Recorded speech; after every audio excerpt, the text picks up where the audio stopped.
At the very beginning of Raw, we got an announcement from the show's managing supervisor, Vickie Guerrero, announcing a huge main event for the show. WWE Champion John Cena versus World Heavyweight Champion Alberto Del Rio. Just as a warning, I'm going in. I'm going to let you know, David, and I'm going to let the PWTR listeners know right now.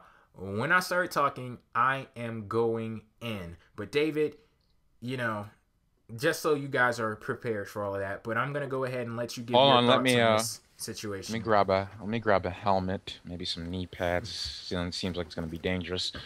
Okay, so yeah, as far as what I thought of the segment, I really liked how it was built up. They made it seem like it was a big deal, even though in hindsight, John Cena versus Del Rio, we've seen that plenty of times before. The fact that they're holding, two championships, they're both holding championships. I mean, it's kind of a prop at this point, but I still think that I liked how they built it up. They made it seem like it was a big deal, and it did feel like it was a big time match. The match itself wasn't exactly spectacular. It wasn't pay-per-view quality, but it was good. I like the fact that there was video packages commemorating the champions. They made it seem a lot more prestigious. This didn't seem like it was just some throwaway match like they've done before. Now, as far as free TV with what McMahon said in the promo, I do somewhat agree with him. I mean, we see a lot of good matches on TV. There isn't much of a reason to buy some of these pay-per-views, especially stuff like Vengeance of last year. Um, I'm I'm the type of person where I'm not going to complain. I'm like Mr. Krabs. Yes, I just did a SpongeBob reference. I'm still a kid, but well, I act like a kid. But anyway, I'm very cheap. So when it comes to pay-per-views, I'm not going to complain if I get it for free on TV, and I don't think anybody else is going to complain. But at the same time, this is I one of the reasons. am. This is one of the reasons why people don't buy pay-per-views because we get this stuff for free.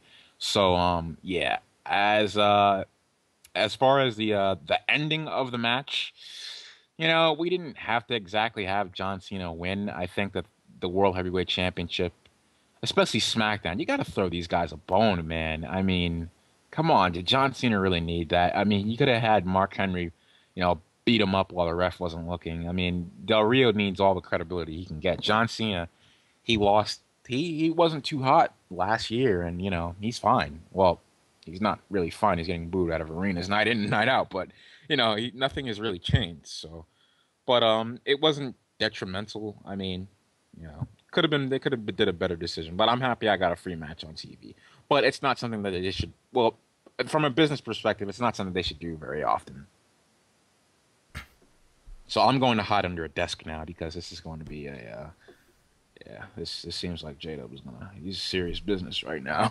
All right, can I go now? Yep. Okay. When you look at today through the lenses of the past, it does not produce favorable results, especially when today doesn't even have a damn leg of its own to stand on. Think about it for a second.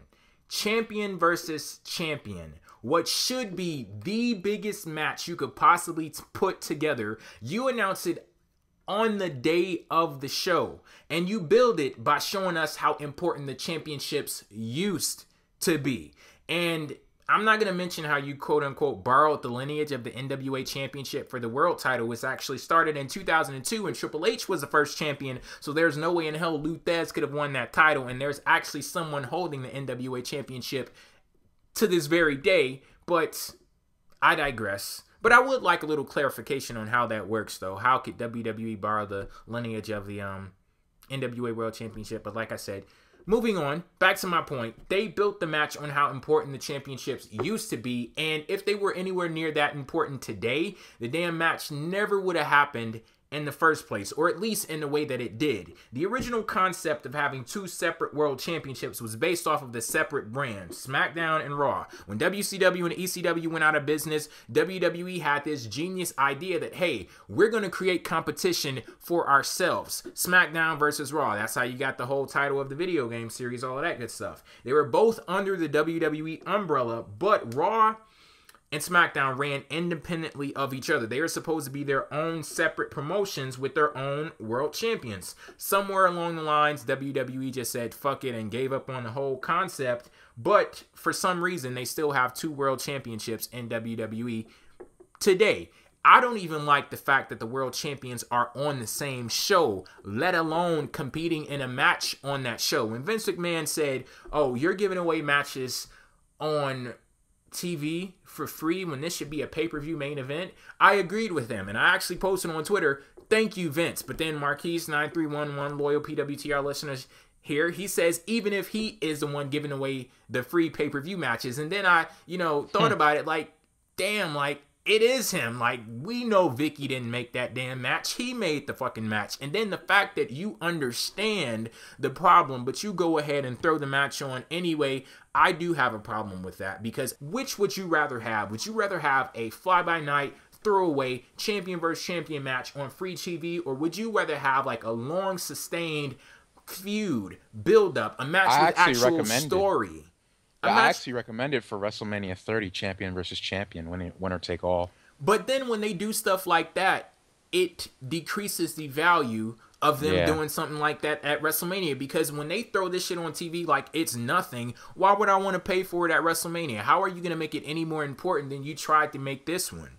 Because you're showing that the championships aren't all that important. Like, just like what I said with the mid-card championships, when they do stuff like, oh yeah, Harley Race used to hold this title, and so-and-so used to hold the title, and so many other Hall of Famers, it doesn't make me think, man, this championship is so important. It makes me think, what the fuck has happened to it in the meantime? What has happened to it since then? Because we know damn well, all of those names that they were listing off for the World Heavyweight Championship, they in no way whatsoever hold up to that respect, hold up to that legacy, that image, that prestige of that title today. It's a second-rate championship, and some people could say, hell, Intercontinental or United States Championship, they'd rank above the World Championship. And the fact that that's even a debate going on today, it's crazy.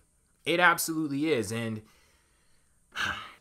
well, I would argue that CM Punk, I mean, the reign wasn't exactly perfect, but considering that he was technically the longest reigning champion of all time, I mean, if you look at the dates, they wrestle a lot more than what they did back then. So technically, he was champion for like maybe 2 years, 3 years. I would say he probably came the closest. John Cena buried the entire roster in '07, so maybe he has a say. But I agree with you. I mean, no one really came close to like Harley Race or guys, like especially somebody like Flair. Flair made that thing look like a championship. Yeah, we don't really see that today. It's WWE. They would rather tell us how important something is rather than put the effort into actually showing it, into actually making it true. Because you said before how I think you've actually said that most of the times like Extreme Rules is better than WrestleMania today. But now, well, we've always heard this. Oh, WrestleMania, the grandest stage of them all. So-and-so and this and that. The granddaddy of them all, where legends are made. They love to talk something up. But when it actually comes to putting your money where your mouth is, they fail. And I believe in this case, they did fail. Like, the match itself, it was a good match. But no one should be a stranger when I say this. I'm a much bigger fan of stories being told in wrestling. You could give me the two best wrestlers in the fucking world, throw them out there for, hell, a 3-hour Iron Man match. And it could take up a whole episode of Raw. But if there's no story, if they just decide the fucking match 2 minutes before Raw goes on air, I'm not going to get behind it. I'm just not. And I feel as if this is one of those cases. Okay, I'm done now. A lot of great matches. Most of the greatest matches of all time had some really good stories, like Stone Cold and Bret Hart. That was a hell of a feud back then. Then you had a really good feud with, this was a great match on its own, but Shawn Michaels and Undertaker, that WrestleMania 26, very compelling story. Then matches, especially Triple H, Undertaker, the last one that they did at 28, I think it was. So those match the match is a lot better. Story is build-up is extremely important. Another match that wasn't necessarily great, but this match wasn't necessarily great, but the build-up was really, really good. A lot of people seem to forget it, but the Armageddon 6-man Hell in a Cell. So, it's my favorite match of all time, but as a match, it was kind of a clusterfuck, but the story was amazing. A lot of feuds came together, very complex. But it's my favorite match. I would say it's great, but by technical standards, not really. I guarantee fans would much rather appreciate long, sustained feuds that tell stories, that create anticipation for an eventual match, rather than what WWE expected to happen. Oh, hey, let's throw this match on free TV. Everybody is going to love it. The ratings are going to shoot through the roof. When in all actuality, the ratings were about just as equal as they were last week for Monday Night Raw. And the ratings actually weren't very good. They're hovering on high 2s, really early 3.0s lately for like the past year now, basically. It's kind of scary. I mean, how much lower can you go? Give CM Punk the title again, and we'll see.